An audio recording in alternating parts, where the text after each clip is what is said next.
Legendary French singer and actress Francoise Hardy has died at the age of 80 after a long battle with cancer. Hardy, known the world over for her crystalline voice and melancholy lyrics, suffered with different types of the disease, including lymphoma and laryngeal, over 2 decades.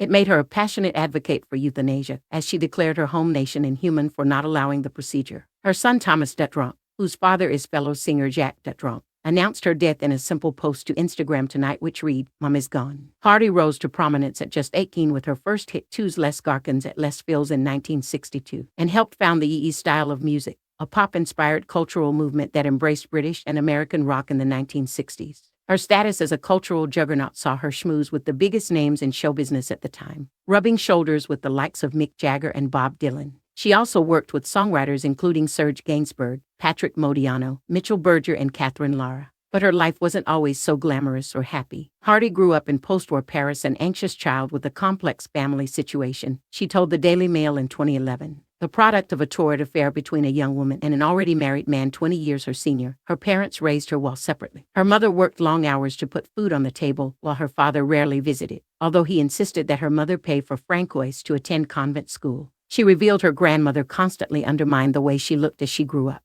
She had told me throughout my childhood that I was ugly and that I was the worst creature on earth. I was concerned I would never meet anybody and that I would become a nun, she recalled at the time. Paris Match magazine quoted her as saying last year that she wanted to go soon and quickly, without much suffering. Her later years were marred by illness, with Hardy being put into an induced coma at one point, before her life was saved by a novel form of radiation. She was a leading advocate for assisted suicide near the end of her life, telling the magazine that it was inhumane for France not to legalize the controversial procedure. It is not for the doctors to accede to each request, but to shorten the unnecessary suffering of an incurable disease from the moment it becomes unbearable. She joked at the time that while she would have loved to have chosen to end her own life, given my small notoriety, no one will want to run the risk of being removed from the medical order even more. In one of her last interviews before her death, she said the one thing she would miss was her son. She told Le Parisien, "I think above all of the immense sorrow of leaving my son, of causing him pain. But I would much rather die than suffer prolonged unbearable conditions. And I always have in the back of my mind the idea that there is something next."